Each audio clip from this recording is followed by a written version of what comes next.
So, Charlie, Yes. Let's have a right-wing revolution. We need it. What would America look like? Church attendance would go up. Family formation would continue. Young people would get married at younger ages. The fertility rate would be reversed. We would have less looting, less murder, less stealing. And I tell people, let's look at the 10 Commandments. Let's take the top, the five on one first side. five. Okay. Again, I'm a big, the second five. The first five I'm a big fan of. No gods before me, no idols, don't take the Lord's name in vain, honor the Sabbath, honor your mother and father. Okay, that's the first five. The second five, okay, I'm gonna get the order mixed up, but we'll get to the five. Do not murder, do not steal, don't bear false witness, don't commit adultery, do not covet. Those five. A right-wing revolution would be honoring those five things. We'd have less looting and less stealing. For example, if we had a right-wing revolution in this country, if you stole a toothbrush in a Walgreens in San Francisco, you're going to be prosecuted. No $900 threshold. We're not going to have illegals in our country overrunning our streets. And we'll have a return of virtue in this country. Now, that's not happening, but it's good that it is. Exactly. No, I debate these libs, and they say, oh, it's not happening that they're stealing toothbrushes, but it's good that it is because they need it. I said, which one is it exactly?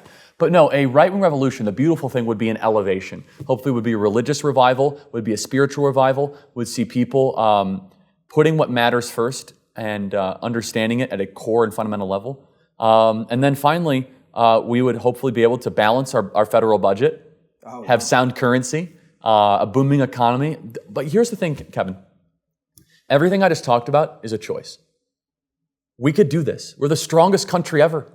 We are choosing not to do those things. We're choosing to go in a direction. Why? I think it's spiritual. I think that our eyes are being blinded right now by a terrible, terrible force.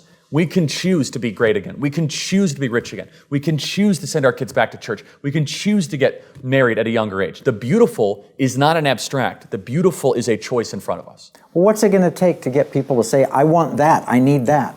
Well, I think we have to hit rock bottom in some ways, and I think we already have. We are. Yeah. The lesson of the 20th century is that if you think things are bad, it can get a lot worse. So we need Donald Trump to win. Here, Brett Weinstein, who I love, I don't know if you know who he is or not. He's an evolutionary biologist, an atheist, and a liberal, but a very, very smart, decent man. And he said it best. He said, if we don't defeat Team Blue, none of this other stuff matters. So there's a looming war in front of us of this invading, occupying force of the blue zealots. That's who they are, Team Blue. And they control everything. So before we're able to do the other sequences, B, C, D, and E, we must defeat them. We must get Donald Trump elected in November. We must offer a humiliating blow to the people that want to trans our kids and groom our children and have post-birth abortion and open our borders and fund the Ukraine war and debase our currency. These are bad people. After that, once Donald Trump is president, it buys us some time. That's not the that's not going to save the country. It'll buy us some time.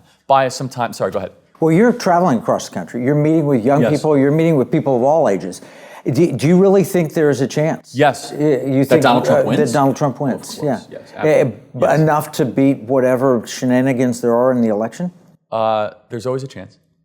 I'll tell you just on the college campus stuff. I've been doing this for 12 years.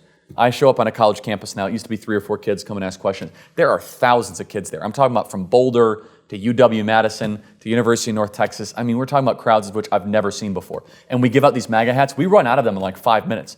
Kids on college campuses wanted MAGA hats. Wow. No, and so it's very interesting that I think younger people reject the premise of an American suicide. I think they say, why would we want to kill this country? I'm 18. I want a future. Right. Boomers are fine with American suicide, right? Perfectly. Many of them, right? I get so much hate mail when I say this, but it's true. They have authored, perfected, and overseen a slow motion American suicide for 40 years. So why would they stop, right? Young people say, no, I don't want a home. I'm not yet married. Everything's unaffordable. I don't want to go get drafted in World War III. I reject the premise, and that is our message.